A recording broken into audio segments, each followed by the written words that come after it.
found it, the first one, I just sent him a message and I was like, what should I do? Not comfortable taking anything. 16 of these pyramid structures, and I couldn't find any modern documentation of it. I was able to capture the only modern media that exists of many of these places, like the literal only modern media that exists, because nobody's going out there. Nobody's trekking these mountains to capture these sites. Up and down the coast and in these valleys, it was over 3,000 kilometers. I was by myself. Not always the safest decisions that were made. You'll just see ruins that are sitting there that are unexcavated. I got really good at identifying the remnants of ancient architecture. I focused particularly on sites and locations that did not have any location markers, any labels, nothing like that. And so you see these incredible megalithic sites, and then you realize that actually they're aligned to the solstice and the equinox.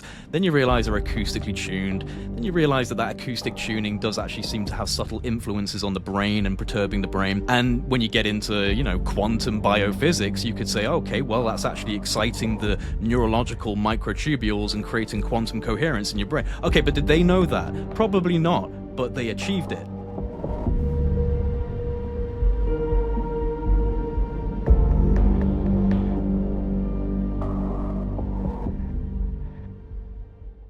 Raul here, he brought down a laptop when we were in the courtyard of the Cosmic Summit. I think about 2 o'clock in the morning, everyone was having their after party and celebration. We're out there with Filippo Bionde, and, we're all misbehaving. And, Raul turns up with his laptop and he's like, hey, I really want to show you something. Can you just sit down and I'll just, get a few moments of your time? I was like, absolutely. So we sit down and he shows me that essentially what he's been doing is going around Peru and looking on Google Maps for interesting places that strike his fancy and then just kind of heading out there and seeing what he finds. And what you found is some pretty interesting stuff, including an elongated skull, right? Not just one.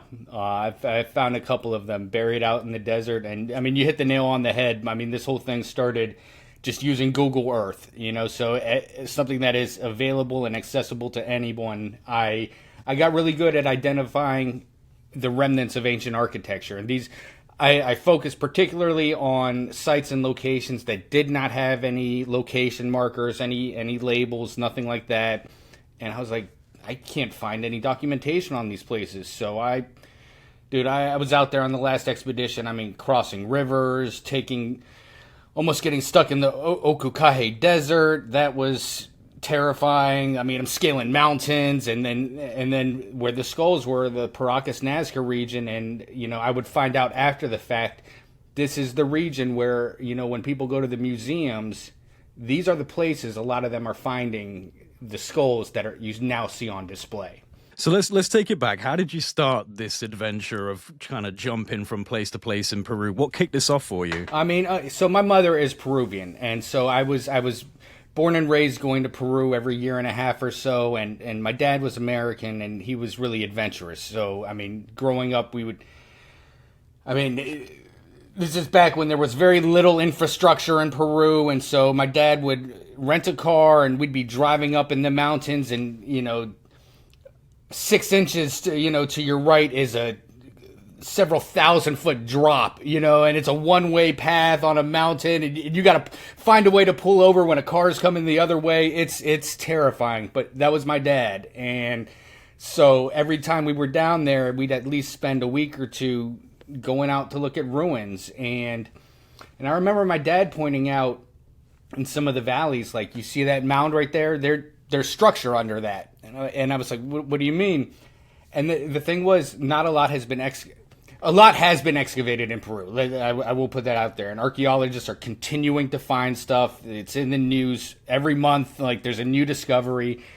But there's just so many sites. And not enough money, not enough teams, not enough interest to excavate all these places.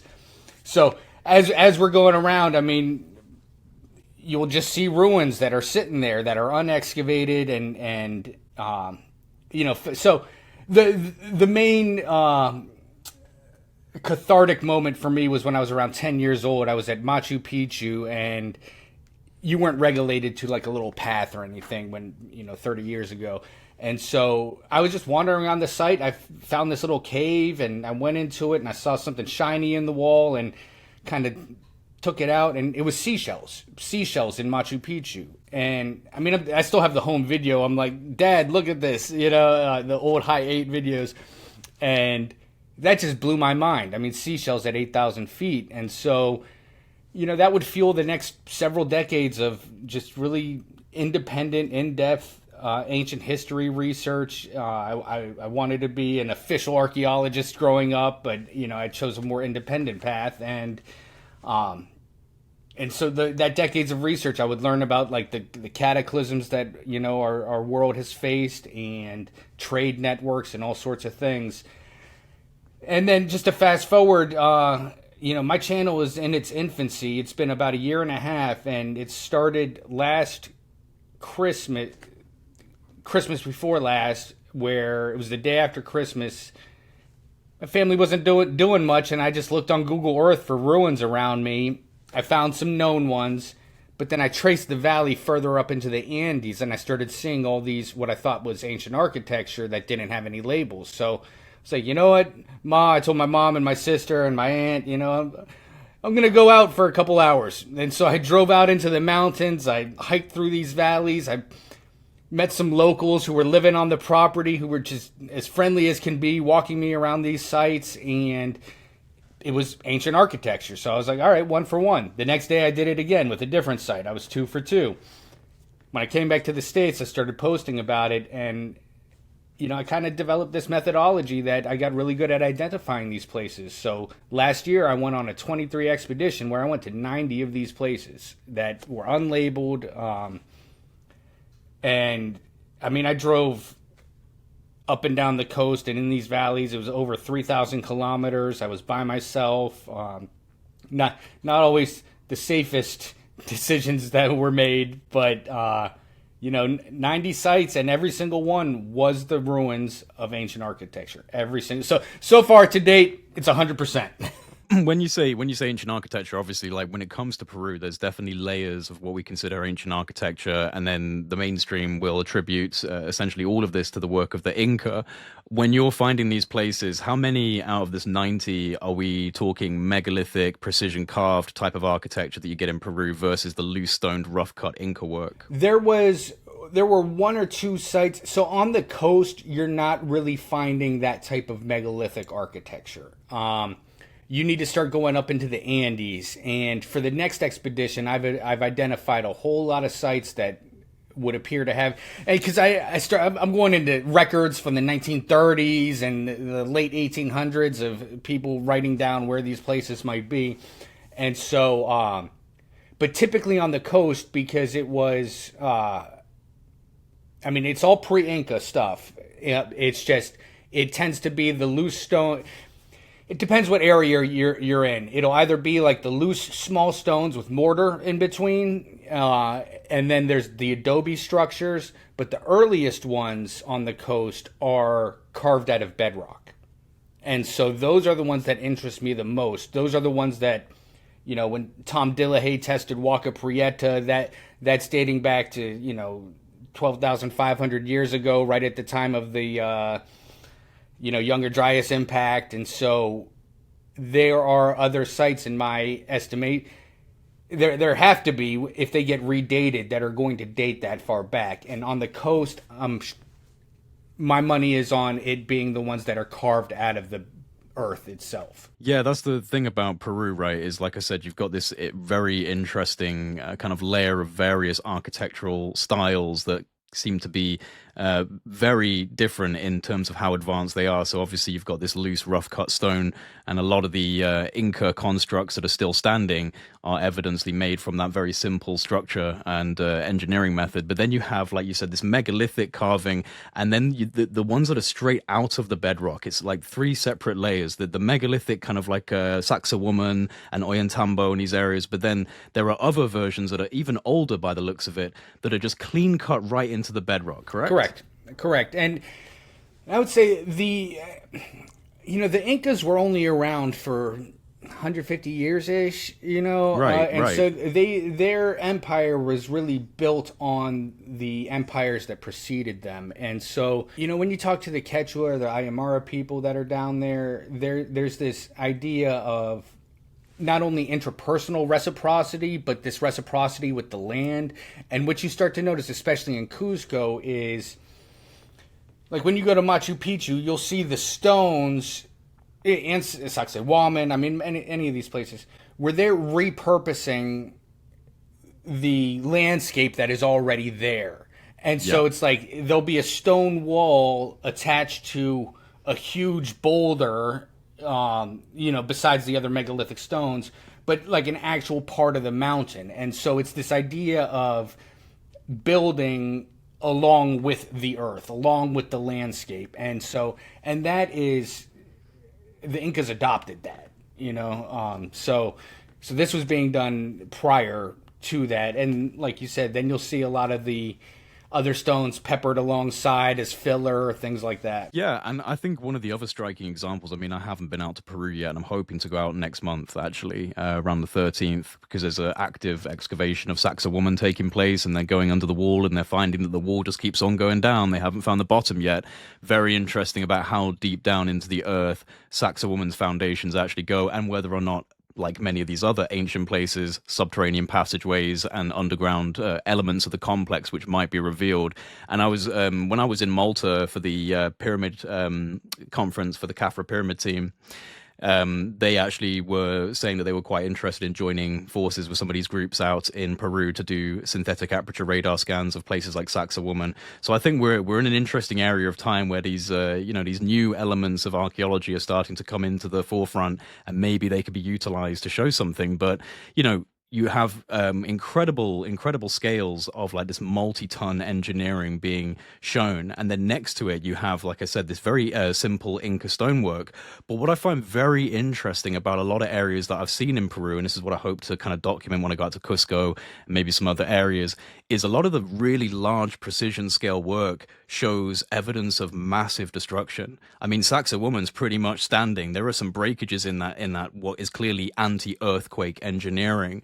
But around the area, you have huge debris fields. In other areas of Peru, you have these big debris fields where huge chunks of rock with precision cut staircases upside down. And it almost looks like whatever a lot of this megalithic construct was obliterated. Some of it managed to survive, some of it didn't. But then next to it, you have non-uniform, very simple mortar using freestanding buildings that are just completely intact. And yet we're supposed to imagine that these happened at the same time from the same people. So how are they still standing when these huge, more impressive megaliths are essentially broken to pieces? I mean, that points to a different era when this destruction happened. And like you're saying about it at Sacsayhuaman, I mean, I'm not a geologist, so I don't know this. I can't give you dates or anything like that, but I mean, depending on how far down that goes, I mean, we have to imagine how much time it takes for the Earth to raise up that high. You know what I mean? And like these, and thank goodness they're still like constructed under the ground. They're going to be preserved the way they were, and God only knows how far deep it goes. You know, so. And with the new technologies from the pyramid project and stuff, I think that like once this can be easy as like point and click, and it gets substantiated from a variety of methods and a variety of sites. I mean, it will be game changing. You know, like it's just there's several sites on the coast that I explored that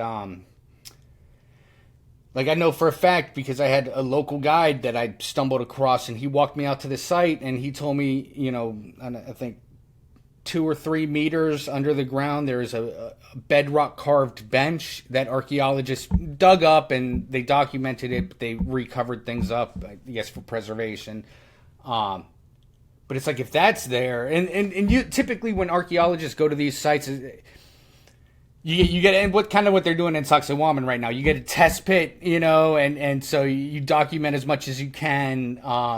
You get the information you can. You make more assumptions, and then a lot of times on the coast, at least, your funding runs out. The season's over. You move on to the next thing, and so only little pieces of these places have actually been excavated, and so if there's technology that can penetrate through the ground like that, and it becomes cheaper and more accessible, there's so much to still find, Jay. Well, speaking of which, these elongated skulls, which are famous all around the world, especially concentrated in Peru.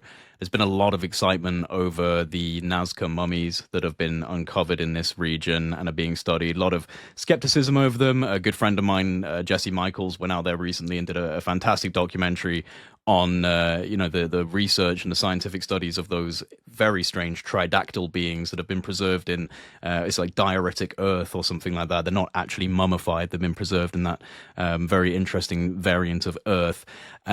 These elongated skulls, I was making a post about this today, just saying that regardless of head binding practices, we know that we were doing this, but the question is why? Surely the question then has to be, what were we venerating? Why was this considered in some way sacred? And why was it so widely distributed around the world? But Peru is a specific use case for this, because there's such a high concentration of them, such a high concentration, in fact, that you found some whilst exploring the wilds. Yep. I think you bring up a good point, because you see it in Egypt with Akhenaten and the hieroglyphs and the elongated skulls. So it is exactly like you said. Who or what were they venerating? But like you said, Peru has one of the greatest concentrations of them. You go to some of the local museums there, and it's just walls full of these elongated skulls. And I came across 2 or 3 just in the Nazca Desert. I unfortunately, a lot of the places I went to were just, looted burial sites. So you just, as far as your eye can see, you're just seeing the remains of mummies that have been torn apart, and skulls and bones, and this stuff, artifacts, everything's just on the surface. And so I don't know if you want to go into the PowerPoint here. Yeah, let's bring that up. Raul's got a PowerPoint where he's going to show you a lot of the places he's been to, including these elongated skulls that he's been finding. And what do you do when you find an elongated skull in the wild? Like, what did you do with that? You just leave it? Leave it be? I contacted. I had been in touch with Brian Forrester, because I know he's in touch with a lot of the museums there. And when I found the first one, I just sent him a message, and I was like, what should I do? I'm not comfortable taking anything, but I'm like, does a museum want this or what? And his response to me at the time was, honestly, Raul, the museums are full of them, and there's just not much interest for them in the local space. So, I made a pinpoint on my map, and I covered it up. I left it there, and eventually as the channel grows and my connections grow, I still have that. And I've provided a bunch of stuff to the Ministry of Culture on their website, some of these places that I think were truly undocumented. And so we'll see if anything comes from that, but it's just kind of the reality of things down there. There's a lot out there that if the money was there to document, preserve, and study, we would learn a lot. Yeah, well, it's not unlike a lot of other places like Egypt. Certainly just kicking the sand around in the Giza Plateau, and things just are underneath the sand, like bits of pottery, pieces of artifacts. It's incredible. And like a place like Peru, obviously with the dense jungle, all of the coverage that you can't actually access, it's extremely hard to penetrate through some of these areas to find what might be underneath. But if you've got your presentation, why don't you bring that up, and people can have a little look at where you've been going in Peru and follow along. So this is just an example. These potch marks you see on the screen, those are all looting pits. Each one of those is a looting pit. And in this particular section, it stretched for 8 full kilometers. Just 8 kilometers of looting, which was just, I've never experienced anything like that. And so when you actually get on the ground there, this is what you end up seeing. So you can just see the bones everywhere. Everywhere. There's bones, there's cotton. It's heartbreaking and fascinating at the same time. This is what the mummies like are supposed to look like. This is from the Chachia Cemetery, which is a known necropolis that they found and have preserved. That, you know, when you go visit Nazca, you can actually go to it and see the mummies the way they used to be. And so you can see the bodies were wrapped in this cotton and this rope and the textiles around it. And so this is how they were, you know, actually supposed to be preserved. And then when you go to these looted sites, this is what you see. Wow. I mean, so that was a fully intact mummy, and the desert preserves things so well. The hair is still there, and, you know. And I imagine that looters were looking for precious metals, probably on the bodies. Yeah. But I mean, just to see the stark contrast of how it was meant to be and then what's there from looting, it's tragic, and so much is lost. And you also think that I've been wondering too, because one thing I love about posting the videos on the YouTube channel, Pillars of the Past 101 for anybody out there. Links are in the description box below, guys. Awesome. You know, in a lot of the comments make me think, which is awesome, which is what I love about like this community here. I'm like, what happened here for there to be so many burials? Right. Was it a battle? Did somebody lose? Or is it generational? And without getting, you know, scientists out there to carbon date the bones and things, we won't ever know if it's a generational thing, how far back it goes, how deep things go. I mean, because I'm out there, I'm at this site in particular. This is in a whole bunch of dunes, and there's structure buried underneath. I'm seeing literal adobe bricks,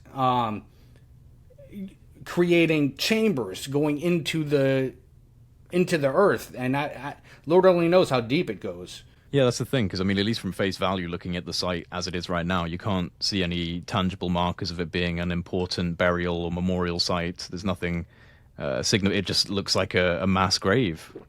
It looks like a mass grave. And here in this middle part, you can see there's actual stones, you know, and this. Yeah, so there's some structure.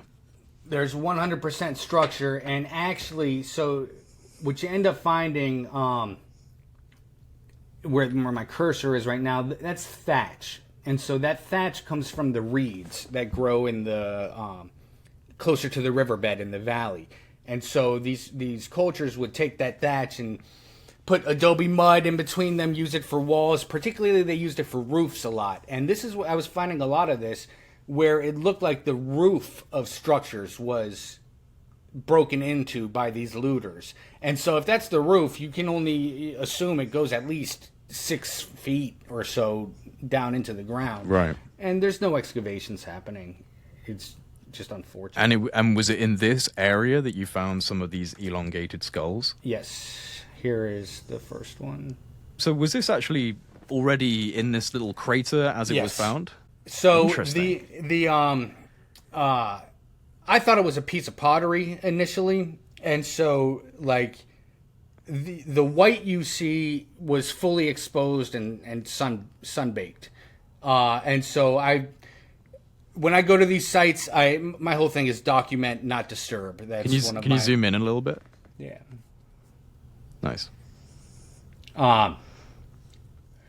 My whole thing is to like document, not disturb. So if there's a piece of pottery or something or a textile that I want to capture, I want to take a good picture, so I'll brush it off, you know, to take a picture, to try to create a 3D model of it, just so I have like a database of things, and ultimately I would love to provide all this stuff to the Ministry of Culture too. Like these are your sites, this is your patrimony, this is, you know, I mean, one of the things I can say for certain from the last expedition, I was able to capture the only modern media that exists of many of these places, like the literal only modern media that exists, because nobody's going out there. Nobody's trekking these mountains to capture these sites. I'm working on creating a database that can be accessible to everybody. I'm just one guy out here. I have my thoughts and theories, but you know, there's so many researchers out there, so many academics that can piece these things together, and hopefully it could be advantageous to to really creating the proper narrative of our past. So it was there. I thought it was a piece of pottery, so I brushed away the side so I could take a picture of it. And then where it's a little bit darker, that was buried. So I moved it to take this picture, to take this video, and then I reburied it, after I talked to Brian. That's a wild thing to just come across as you're walking through this ancient burial site. This place, no Ministry of Culture designation. It's just out there. Wow. So what do you think? What do you think this elongation of the cranium is all about? Well, I do think that there's interesting work out there when it comes to the, I guess like the work Forrester has done and the different, the anatomy of the skull plates and stuff like that, not having one of the sutures. There's, I don't know. You see every, 10 years or so, there's a new species that comes about in the record books. And, I'm just wondering why these things haven't been classified as a different kind of hominid. Well, especially the ones that are lacking the vertical, the sagittal suture, right? Because like anything that is an adult skull that's lacking what is considered a critical element of cranial bone development in a child, you have to ask the question of whether or not that is in of itself its own subspecies, and this is just how they develop, because this should not be naturally happening. And I saw another example of this in Malta, in the Museum of Archaeology in Valletta, because there was a number of skulls, well, reportedly hundreds of elongated skulls discovered at the bottom of the subterranean chambers of the Hypogeum, which is a subterranean complex in Malta. And these ones are also lacking the sagittal suture. So, I mean, like we were saying before, there was certainly a veneration of this head size for whatever reason, and a desire to, induce practices that would increase our heads to look like this. But these ones, the ones that actually lack the suture, would you lean towards this being perhaps what we were venerating? I mean, I would think so. It would. There's a reason that you're binding your child's head. You know what I mean? You don't just come up with that. And I think, as far as like the classification of some of those, I mean, that it's a different skull for the ones that lack the suture. It's a different skull formation. And I mean, I sit here and I see the news pop up and I'm like, there are classes of hominids that are being, discovered and named as new species with much less evidence. You know what I mean? So it's a little baffling. These ones, when I sent to Brian, he said the sutures were there, so this is probably head binding. As far as what they were doing, and you find it all over Peru too, because this isn't the only place. You go to places like Huancavelica and even up in Cusco, you'll see it too. And so, I wonder if the class of Inca, like the top Incas had this feature. Right. Right. And so, well, it might tie into the whole kind of mythic first Inca, which were meant to be more like godlike beings. So, and it's but also just the density of these being on the coast. I mean, it almost seems like an entire population was practicing this.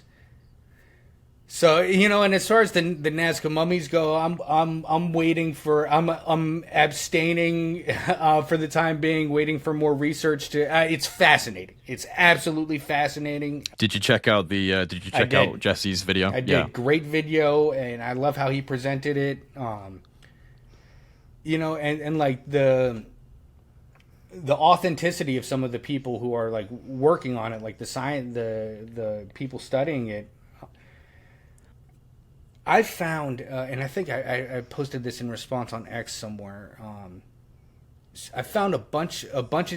So what I love about making these videos is I go out in the field, I do this stuff, and then when I come back and I make the video, if I don't know enough about it, I'll go through academic papers and books and records from the 1920s on, and I was doing that recently, and I found a couple of petroglyphs, and I know Jesse showed some of those.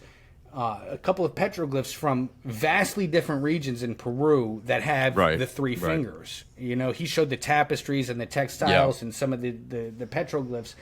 But from what I found in my research, these were pictures from the 1930s that are, 300 kilometers away from Nazca. And I'm like, what's going on here? Was this, did this stretch a whole lot further? Yeah, there are some depictions in Egypt as well of little three-fingered, three-toed beings. It's very, very peculiar, man. It's a time of revelations, it feels, in a lot of different ways, depending on what sector of the world you're looking at. There's a lot of disruption of the status quo, whether it be in geopolitics or history or science. It's just a very turbulent time and a shake-up of the foundations. And Peru, I don't know, man, Peru feels like such a strange intersecting apex between different things because of the archaeological superiority of this stonework that just baffles us in terms of this like anti-seismic, anti-earthquake looking structures and stonework. Then you have such a high concentration of this elongation of the skull practice and the ancient stories of the gods who built these incredible megalithic sites. And it just feels like Peru, much like Egypt actually, is one of these focal centers where something extremely powerful and profound was happening in our ancient past, perhaps way further back than we really give credit for right now. And maybe we're getting to a point where we're starting to connect some of these dots together, but it's a very shattered puzzle piece. I think you worded that brilliantly. I agree with you. I think Peru was, you don't hear it said much, often, but it is a cradle of civilization. I mean, point blank, period. It is, yes. For millennia, and like Tom Dillahay's work and finding that Huaca Prieta goes back to, pre-cataclysm. And a cradle of high civilization at that. The interesting thing is about Peru specifically, because you'll find hieroglyphs in Egypt, you'll find in Sumer and you'll find writing and cuneiform. Peru, you don't have that.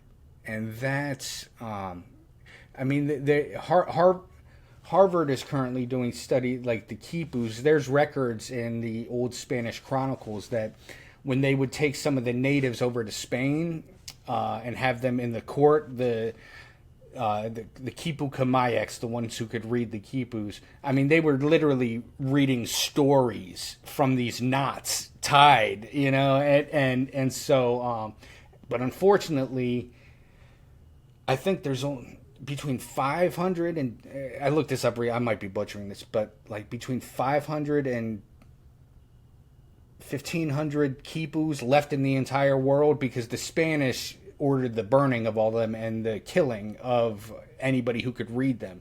So, you don't have a civilization as advanced doing as much as the cultures here in Peru were without some form of communication, no, but it's a good point, and it is fascinating. Regardless of the fact that the pyramids seem to lay bare of any sort of hieroglyphics and can certainly bring the question of who actually built that structure or those structures in Egypt, the use of language and the use of written language. In Peru, you really don't have this, do you? There's not symbols and language and writing and coding on the rocks of Sacsayhuaman. It's all bare, and the same with Ollantaytambo and these other areas. It's almost like the rock itself was the signature, like the way in which we're building this. That's our signature. And it's interesting too. I did a video on my channel. It needs an update. It was one of my early videos. There's some stuff I made early on where now kind of getting into the flow I have. I'm like, I should re-edit these, but. Trust me, if I go back 4 years on my own platform, I'm like, yeah, right. I'm right there with you, man. But there is this fascinating research by Helmut Tribuch. He was the, not a physicist, but a very academic title at the Free Germany of Berlin. He did a paper, and it's a peer-reviewed publication on how the stones were built, and it makes sense to me.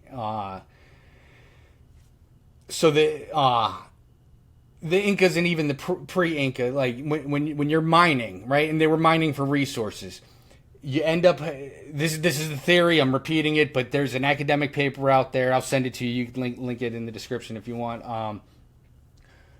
But one of the byproducts of mining is this like sulfuric acid, it's mixture type of thing, and it is known to melt stone when applied. It's like a paste, like a red paste. And you know, you go back and you look at the accounts of Percy Fawcett and Hiram Bingham, they both independently of each other have stories in their journals of seeing, as weird as it sounds, seeing a bird with a red leaf. And like the bird would take this red leaf and put it on a rock and peck at it. And eventually the substance from the leaf would kind of like melt the rock. This is, I mean, Percy Fawcett documented it on 3 separate occasions. And like these I'm pretty sure there's actually some indigenous stories of the use of sacred plants to soften stone. So yep. And it kind of tracks. And so the,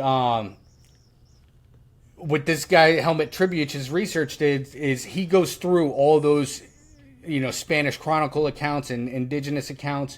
It says that plant, what it does is it I'm not a chemist, so I might be butchering this, but it furthers the oxidation of the minerals in the so you're mixing that acid with this red plant, so you're getting this reddish brown substance. You mix it on the rocks and it kind of softens the stone.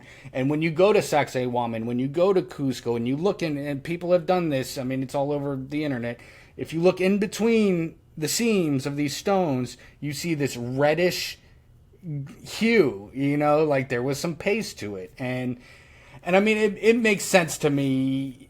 It would, you know, sometimes I think it's just like the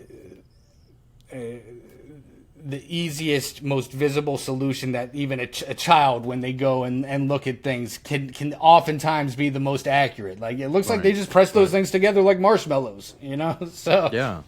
Well, I mean, you know, the Amazon basin is attributed to essentially a biotechnology called ayahuasca, incredibly hard to actually synthesize unless you have the knowledge of being able to inhibit your acids in your stomach, which they were able to figure out through plant chemistry, marrying the correct vine with the correct branch, with the correct bark, to inhibit your acids and allow for the DMT experience. So I would say that there is a sophisticated botanical science in Peru and within the Amazon basin that the West has just completely ignored and laughed away for a long time. So I'm certainly not against the idea that some avatar style connection to earth and knowledge of different plants and chemistries of plants would enable you to have these very novel toolkits that we just assume couldn't be done. So I'm very much open to that as an idea. And like I said, I'm pretty sure during my research there were some Andean shaman stories of using a sacred plant to be able to construct these things. Another thing's the lifting though, right? Like high altitude. This is another thing. Like we're not talking flat plateaus. We're talking the Andes. We're talking high mountainous regions, extremely high altitude, and they were lifting multi-ton stones. Like, how do you think they were doing that? I mean, I think you know, it's funny too, because like when you go to Ollantaytambo and you go on one of the classic, you know, tours, when I went on this last expedition, you know, you're told the story of how National Geographic in 2007 recreated one of the quarries and hauled this thing over the mountains. And I mean, yes, it's possible. Personally, I think people were much more in tune with the energies of the earth back then. I mean, hell, we live in a modern society where, even my attention span, I can't remember, you know, and it's like part of me can't even help it. I'm just so inundated with information all the time. Back even when Percy Fawcett and Hiram Bingham were exploring in, you know, the 1900s, you're much more aware of things. You're much more aware of your surroundings. You're paying attention more. So they were able to see this bird because they're, you know, and then you go even further back. You go millennia back, and you have what else are you doing besides watching the stars Exactly. and watching nature and understanding and experimenting? Like, you have the time, the energy, the interest, the curiosity to do these things, and which I feel like we've lost touch with in a big way.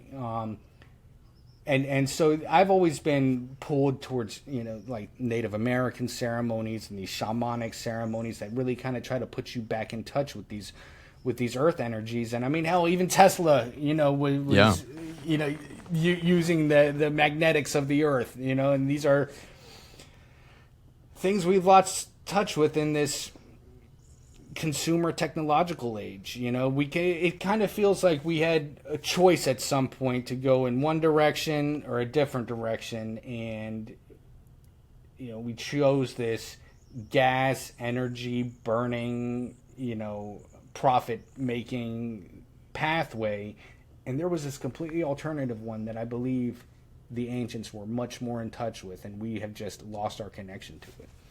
Yeah, well said, and I agree, and I do think that likely does extend back into the Younger Dryas period. That there were, previous rises and falls of civilizations before our own written history began, and that we still have some of the remnants of these that we misidentify and attribute to, like, the Neolithic or the Stone Age, when they are most likely much further back in time.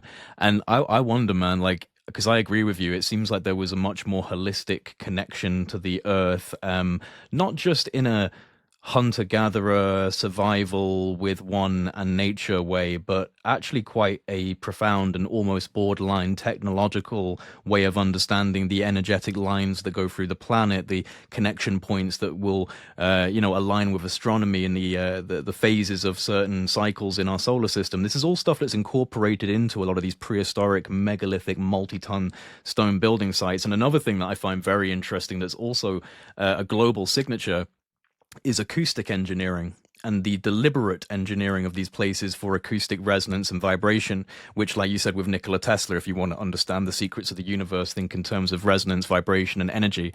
That's a quote from him. And I think that is absolutely true. And I have a feeling, because you think of someone like Tesla and many others within science, they're intuitive scientists. Brilliant, but they bring that information from a place that we can't really quantify and understand.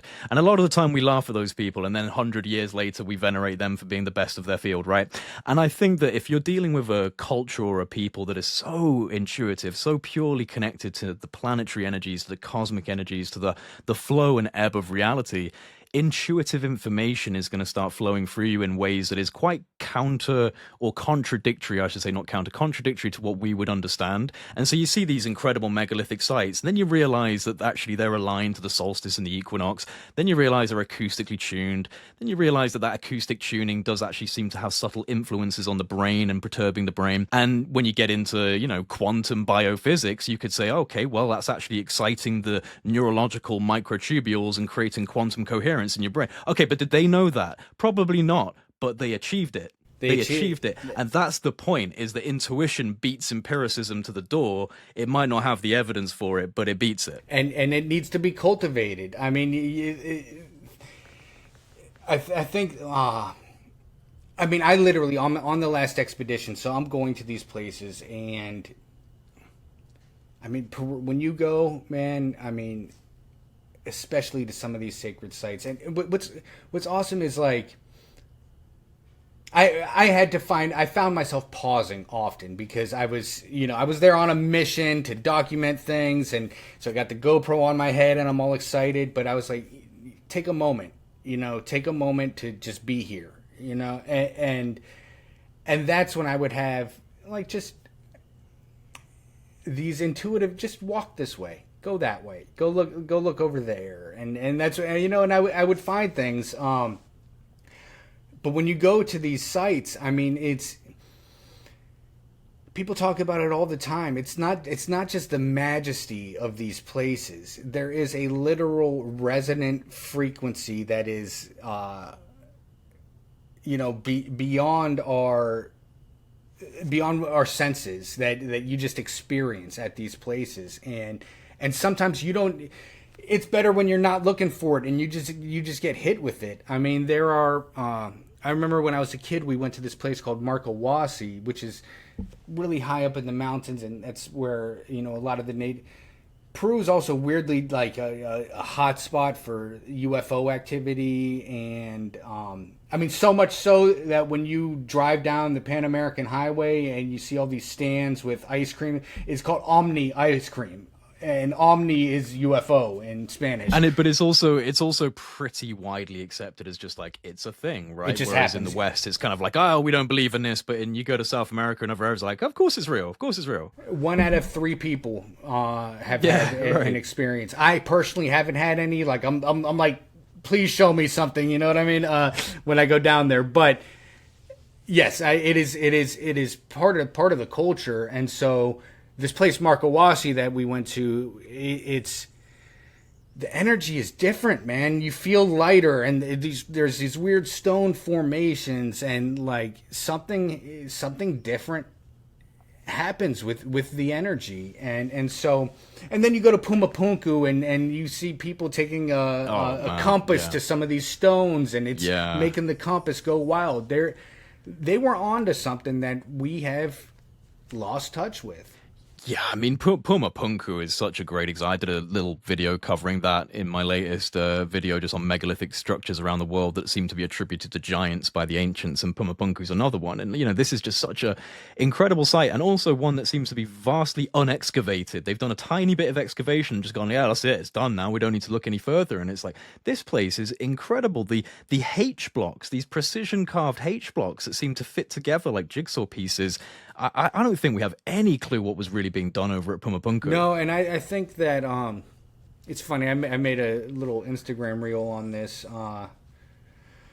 So when you ask a lot of people when in this space, will say when the natives were asked who built this, when the Spanish asked the natives who built this, the natives respond saying, we don't know, it was already there.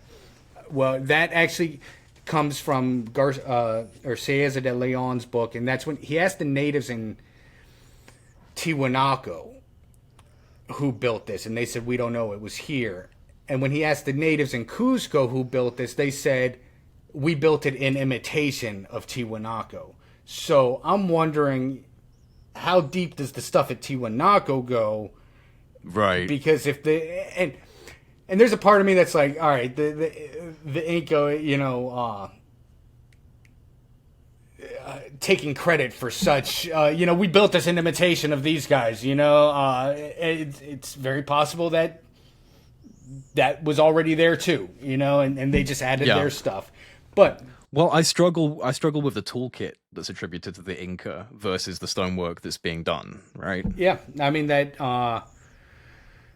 Some of this stuff is just it. It looks so. It's some of the the imperial stonework that is these. It's like log houses made of polished stone that just are so fit so precisely, seamless. It's incredible. And I think Dr. Barnhart has done. He's been trying to do some research on this for a while now, but. People have looked closely at those seams, and it almost looks like there is some sort of, I might be phrasing this wrong, but a chemical connection between one stone and the other stone. Like you can see the molecules or something.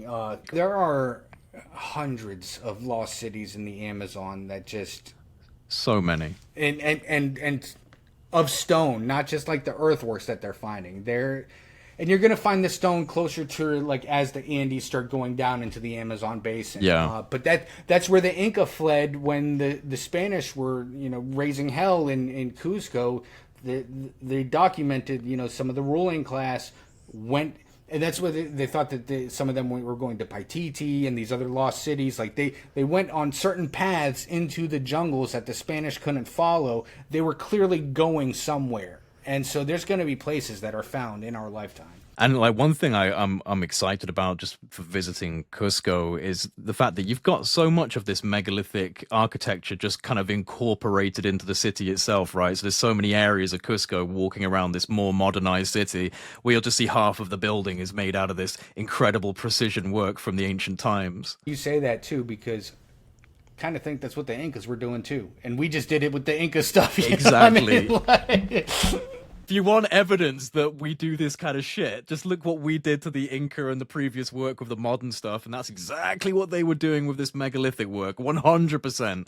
You know, and like there's some really obvious elements of that, you know, especially around like Machu Picchu and areas where you can just see that they've tried to fix what was crumbling down from the megalithic construct. You'll see that at Ollantaytambo Tambo a lot. When you get up to the very, very top on the left side, if you look around, you'll see these huge megalithic stones that must have come apart in an earthquake or a cataclysm at some point, and then you have like these little filler stones trying to keep it all together. What do you think of the nubs? Because these are another thing that you get everywhere in the Ollantaytambo. I'm not pronouncing that right. I'm murdering it. I'm terrible at pronouncing that. No, but you get these nubs, don't you? These little protrusions, and you know, some people say it's for holding up the rocks, but they're not on every rock. They're very strange little things. What do you think about them? That's why I'm interested to see how deep down some of this stuff goes. Because, when you go to Cusco, what they will tell you is some of the nubs were, and some of them do make sense, but they're formed a little differently. For the thatched roofs that they used to have, so like it would be the thing to, you know, tie like a patio roof, the thing you're tying on to hold the roof in place. You know, this is my personal theory. Some of the stones have the nubs. Other stones have indentations, right? So, like, there's a chunk taken out of some of the stones, and others have the nubs. So, part of me wonders if these stones were together and the one with the nub kind of pulled out of this other one, if that makes sense. So, things like this, right? Yeah, there they go. These ones here are very interesting. And they're all over. I mean, with the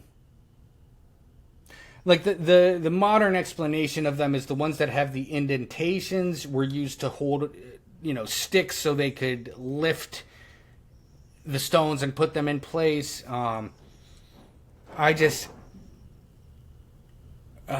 a mystery. And then you get these ones. So this is in Menkaure Pyramid in Egypt, where you get the same kind of nubs appearing. I was out there filming these as well because this is very interesting. The stonework here is very cyclopean, almost reminiscent of somewhere like Sacsayhuaman. And then they would like smooth these down to a fine filing, but before they were done, they had this cyclopean look, and they had these nubs. And again, this is one of those signatures that you just seem to find all over the ancient prehistoric megalithic world, of these weird nubs. And they're not always in positions that would be intuitive. Like for example here, like why aren't they on this side of the wall, but they are on this side of the wall? Like, you know, it's like these little mysteries that mean you can't fully definitively say, oh, it was hoisting, it was for attaching, because it's not on every place where you'd expect that to be the case. So it's a very strange phenomenon. I wonder if some of the ones that they're going to find underneath the ground when they're doing these excavations are going to have them. Well, I'm definitely very interested in seeing just how far they can really get with the excavations around Sacsayhuaman. And I'm also really happy to see it happening just because, you know, you look at somewhere like the Giza Plateau where we so desperately need to be trying to get into these subterranean areas, and there is just locked gates, locked doors, no grants being given, no outsiders allowed to do any sort of work. It's all being done very officially through, you know, the SCAN project via Zahiawas. And it's refreshing to see that there actually are some boots on the ground excavations happening around an important site like Sacsayhuaman, because finding out if there are these subterranean elements to it, I mean, it's just another hallmark of these extremely ancient places is that there are things to be found below the ground. Chavin de Huanta, another area where you've got, you know, this incredible temple built above ground, but underneath it you have this labyrinth, and that labyrinth is another one that has this acoustic engineering. They've even found that infrasound propagates through it, and I believe that when they were originally doing the excavations around that area, they found conch shells that had actually been purposefully engraved to alter the harmonic through the conch shells. So definitely a signifier of ritual acoustics. So it's funny because when you talk about that, it makes me think of some of the oldest structures in Peru. The oldest stone temple pyramids are found on the coast in the Corral Supe region. Now they're finding older stuff in the Casma region, which is just fascinating. They found these circular plazas. So one of the staples of these cultures on the coast was these massive pyramid structures, and in front of them was this sunken circular plaza. And what they found because this was a pre-ceramic culture, but they did find bones that were animal bones that were made out to be flutes. And they also found conch shells and things like that. And so the acoustic properties of those circular plazas, there's something unique about those. I don't know that a ton of research, I've seen a few peppered researchers out there talking about this stuff. But even that, I mean, so it's like back then, 5,000 years ago, they were doing stuff with acoustics that we still haven't put our finger on. And acoustics, I just feel like acoustics play such a significant role. Like you said, haven't put our finger on. We're only really just starting to realize the effect of acoustics on the brain. A lot of people have heard of things like binaural beats or binaural tones, and institutes like the Monroe Institute of Applied Sciences where they're doing acoustic work. But this is a fledgling science that we're only just starting to realize can have very deep effects on our neurology, and even potentially as we get into the quantum biophysics of how our body and how our brain reacts with the quantum environment, how acoustics could influence non-local consciousness states that are more quantum in their effect, meaning that, you know, you get intuitive downloads or access to what we might call the Akashic records, or what we might call the unified field, depending on which way you want to look at it, spirit or science.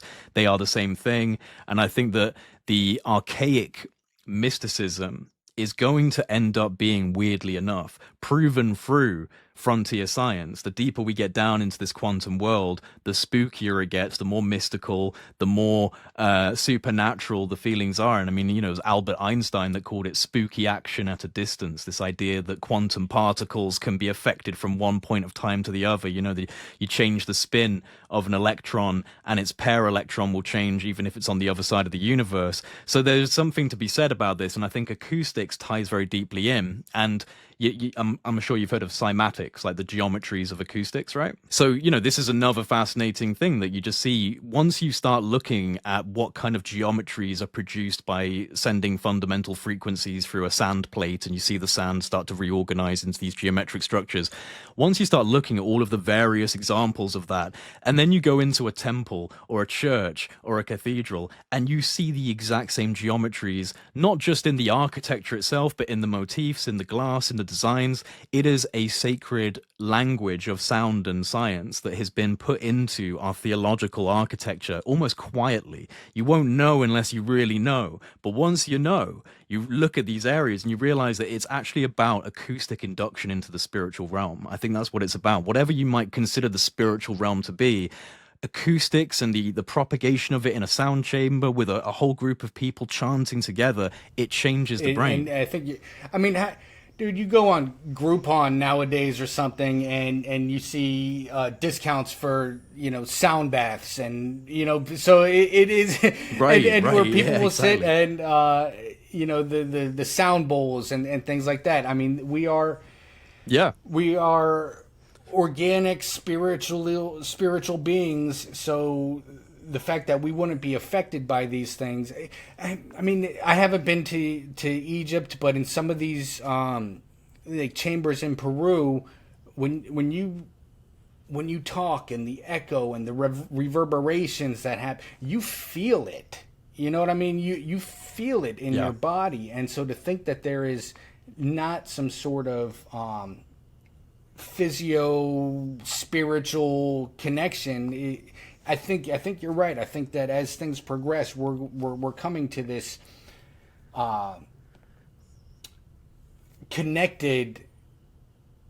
this more connected place where science and spirituality will kind of meet. And I think, I mean, it's like with the ancient mystery schools and stuff. I mean, that's what they were talking about, the harmonics and resonance and Pythagoras and pre-Pythagoras and how there is this connection to these things, and it's almost like you are catapulted into this next realm, whether it's the Akashic records or just the collective unconscious, where then you can start to have these downloads and whatnot. Where if you can trigger that, you know, and sometimes it's through psychedelics and drugs, but there are other ways to do it through the senses, and that would be through sound and visual stuff. I think that's what they were doing. I think a lot of these ancient cultures were triggering these types of downloads and insights. And again, it comes through the lens of their own spiritual practice and like an intuitive desire to, you know, propagate these tones or these chants that they believe are powerful. But once you fast forward to our time and you look back, you realize that some of the effects that might be taking place inside these ancient structures are effects that we're studying in biophysics and quantum biophysics today. And that's why we need to recognize it. Again, it comes to that whole thing of intuition beating empiricism to the door, because we need both. You need both.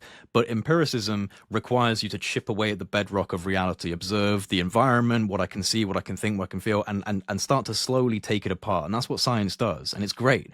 But intuition goes right through the atoms, right through the protons and the electrons, right down into the Akashic field, right down into the unified field, whatever you want to call it. And so you actually have this ability, almost like an antenna, to draw this information up very easily. Unfortunately, you don't come with empirical evidence. You just have a strong intuition and a knowing. But hundreds of years later, that knowing gets validated by the same people that were laughing at you for saying these things. And that is where we're at right now, I think. And I think that this realization is something that, for example, Terence McKenna, one of my favorite thinkers of all time, would call the archaic revival, this revival of ancient knowledge, of mystic knowledge, but through the lens of modern science, through an explainable framework that makes sense to us in modern times. And yeah, I think that we're on a very strange transition point in a lot of ways, you know, with AI and virtual reality and quantum computation. We're right on the edge of something that does feel spiritual, but very scientific. And I think that's the only way that we will, because you have people on a complete one side, you know, that very in tune with the spiritual intuition stuff, but there's, you know, you can't quantify it. Then you have this academic side that it's all about quantifying things. And so it is the perfect blending. And I do think a lot of it is going to, it's just when some of the stuff about the past is so easily dismissed, it's like, maybe look there. Maybe look there for some of the answers you're looking for, and with an open mind, and you might receive some of this stuff. I mean, I think it's a funny quote. I don't know how I came across it, but it was like, I don't know, Michael Jackson at some point called his producer at 3 a.m. He had a dream or something, and like a song played in his head, and he was like, "We need to get in the studio now and record this." And the producer was like, "Why do we need to do it now?" He said, "If I don't do it, God's gonna give it to Prince." And so it's like, That's so great. you talk about tapping into something. Do we know what song that was? I don't, but I did trace it at some point. It is kind of documented somewhere. I might have butchered the exact wording, but you know, it's like tapping into whatever Tesla was tapping into. And like that idea is floating around in the sphere. Someone's gonna take it if it's not you. It's happened to me several times too, where I'm like, I have an idea to do something, and I mean, it's because we're all connected, you know, and we're all tapped into something greater than us. And it's my firm belief that if it's meant to come about, it's going to find a way through that unconscious to come about. Whether I'm the channel, whether somebody else is the channel, if it's the time for it to come about, it's going to find a way. Like water, it's going to find the path through. Exactly. This here, though, I mean, this site. This is from Google Earth on the left here. It stretched for almost a full mile, half mile, full mile. Wow. That's all structure. These are massive walls. And so I went there, and I mean, now a lot of it is crumbled. And a lot of times you go to these places and you don't even know you're standing in the middle of a structure until you put the drone up in the air. But there was this here. And this is on the coast. Oh, interesting. Yeah, so we're starting to increase the block size a little here. And so this was the only wall I found, and I only explored a portion of it. So I want to go back and find other structures at the site that look like this, because right now I've spoken to a geologist. I've spoken to one geologist that said it's natural. I've spoken to another geologist that said it might not be natural. I don't know. That doesn't look very natural to me. No, it doesn't. I mean, the way these stones kind of curve and connect. Yeah. I mean, I know you can get geological formations similar to this, but that looks like wall work. It does. And so, before I personally, attribute any claim one way or the other, I'm like, you know what? This was the only little strip I found it at that site. I'm like, I got to go back to the site and find something else to kind of corroborate definitely. That's just kind of how I approach these things. So, I mean, that's one of the most interesting sites. And then there was this other site, Peru, which... So this is all from Google Earth. Oh, wow. Wow, you can see the geometry. Right? And so there were like 16 of these pyramid structures, and I couldn't find any modern documentation of it. So wow. It's a hell of a journey. And so you haven't been, have you been? Oh, you've been there. You have been there. Interesting. Yeah, I did. Yeah, this was one of the primary places I wanted to get to. So these are pyramid structures, and through research, this is what I love about the channel too, the community that comes from it. An archaeologist reached out to me and said, I think this is the site of Peru, and he sent me somebody's dissertation, and I looked at that dissertation. I found a citation that linked me to the original survey of this site, which was from 1970. That's the only time work's been done at it. 1970, there was a survey done. Wow. And in that survey, Walter Alva says, I think this is from 1800 BCE, but it's likely that it dates back a lot older. This is like I will make it a mission that eventually, when I have the funding and the connections and the resources, that we go back to this site and start carbon dating things we can. This is carved out of the bedrock, so it is, and it's right on the coast too. Like, you see the ocean in the background. Well, what's incredible as well is just how easy it is to deceive from the boots on the ground. Like, you see that aerial view, and you can clearly see those geometries coming out of the landscape. But when you're down on that ground, it's very difficult to make out the same structures. It just goes to show that, sometimes it's the perception and the perspective that we have, and we can just be walking right on top of things without knowing it. It's happened to me so many times. Yeah, exactly. Right. I mean, I literally walked up to the first one here, and like my heart sank a little. I was like, is this a pyramid? Because it looks so precise from Google Earth. And right. I also though had to realize these structures being right on the coast, the erosion that has happened to them is more extreme than anywhere else, because it's been this area of Peru has been inundated by tsunamis, massive El Nino events, cataclysms. I mean, it is, and it's, I could barely get the drone up in the air because of the wind. It is, the erosion is accelerated right there. So, right. Lord only knows how far back these things date. Has there been much work around the coastline in terms of underwater and anything being found? You know what? That's an interesting question. I don't know the answer to that. Yeah, well, I don't know either. I mean, has there been much diving around these areas in terms of megalithic submerged sites? Because I feel like there could be some stuff. There could be. I'll have to look into that, man. Yeah.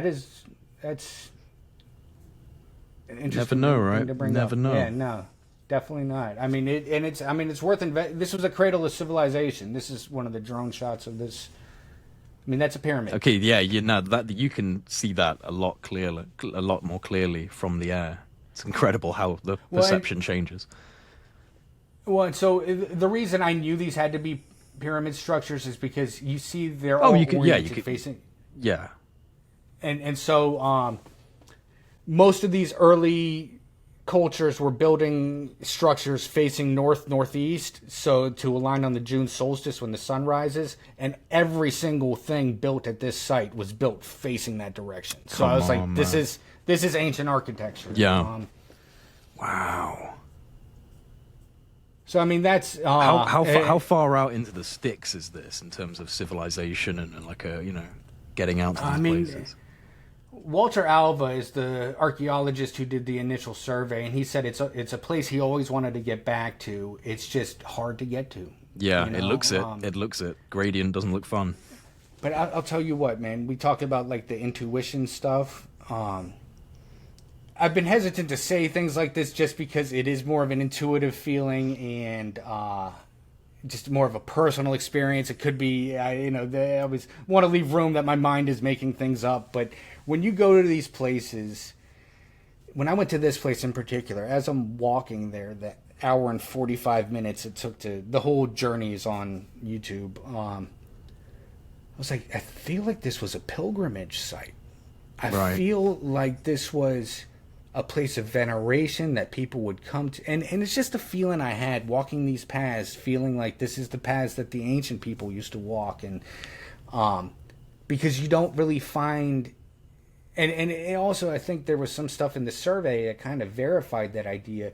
You're not finding massive amounts of pottery, which also might make it pre-ceramic. But you're not finding housing. You're not finding, like, so it was like, why are they building these pyramids if there's nobody actually, like, living there? So that's the feeling I got there. Yeah, yeah. This is the, to get into some of the more, we've all heard, like, the Göbekli Tepe stuff and sites kind of being... Yes, I remember you posting about this. Tell people what they're seeing here. So on the left-hand side, this is from satellite imagery from 2017. You can see this is all ancient architecture. And then from 2024, it's literally been paved over. There's now an agricultural farm. When I went in 2024... this is what this section looks like, and it used to have... That's just crazy. But now, when I went, I made a video on this. This whole back section here that was ancient... When I went, I guess just a few months after the satellite image was taken, this whole upper section was gone. Oh my God. Just gone. And so... And this isn't... Dude, this is... Look at this. And I only found this stuff by mistake. So when I'm using Google Earth, I'll roll the satellite imagery date back so I can, sometimes it just helps me to make out structures. And so this was all by happenstance that I saw there used to be structure here. And it's just a matter of time until it's all gone. And these places aren't being... here, this was some sort of temple here on this side, and now it's all... agriculture. Why is it, who's in control of making these decisions, and is there not like a Ministry of Antiquities that would protect these places? There is.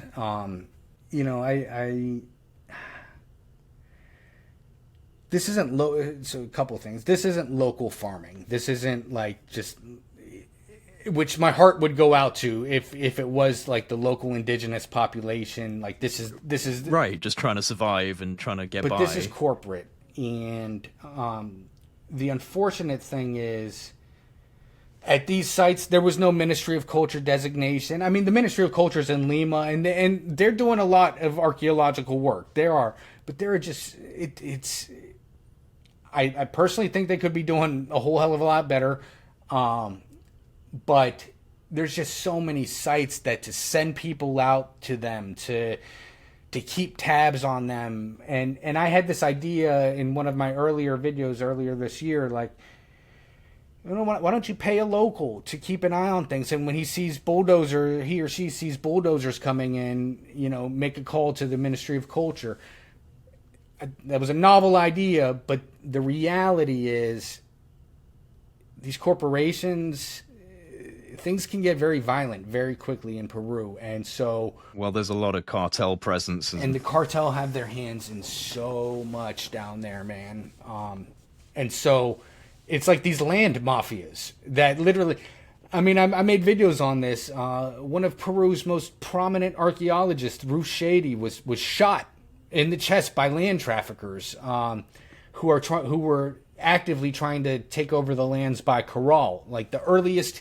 civilization in the Americas have been threatened by these land traffickers for decades. The Peru's most notorious... This woman's out here making the most incredible finds in the world, and like she didn't have the protection not to be shot by these land traffickers. It's insane. That's insane. So it's like basically you just got like kind of cowboy cartel corporations that are bullying their way onto land, and they don't really care about regulation or history at all. And so it's and for me it makes my mission a bit more pressing, so to speak, because what you were seeing at those sites, the cartels, they're not documenting what was there. You know what I mean? We literally just lost an archaeological site. It's just gone. You know, there's no record of what was there. Whatever artifacts may have been there are now on some black market somewhere. And so we really miss out. And the way I think about things is you never know how this site connected with that site, or that site connected with this, or what celestial alignments might have been.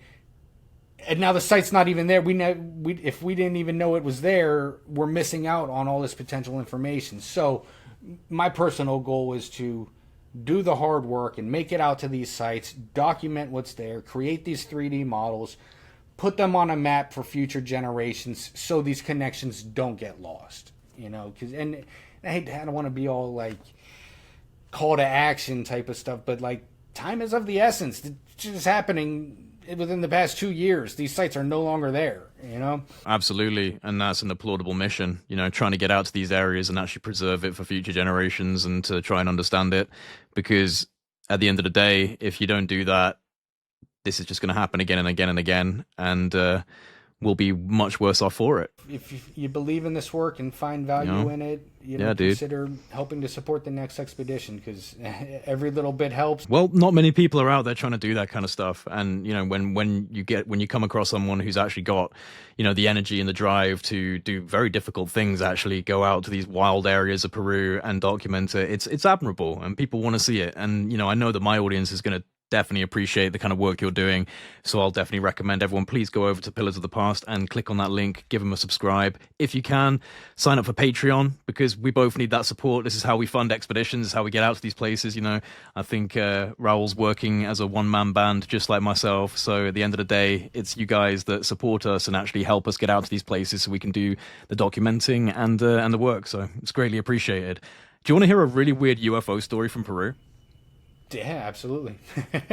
Someone sent this to me because they said that I should get in contact with this guide that they met in Peru for a number of years, and his name is Juan Miranda from Cusco. I'm going to tell you the story. This is pretty interesting. Who knows if it's true or not, but interesting. And he said you have to meet Juan and ask him to take you out to this valley. So he said, I met Juan Miranda, a local Cusco guide, when I was on tour of the sacred sites. He told me stories of a canyon way off the tourist track where UFO activity has been seen. So after the tour was done, I stayed on and hired Juan to take me out there. We had to take a local bus and then walk for a day to get there, and we camped overnight. I saw multiple single white lights in the canyon moving around, but couldn't say they were craft. No roads, no power anywhere nearby, and it was silent at night, so you could hear dogs barking echoing from many kilometers away. Then I noticed 3 red dots in a triangle shape beneath the cliff we were standing on, hovering below us deeper in the canyon. It was moving like those fake UFOs do in the videos, where it's almost like it's dangling on a string.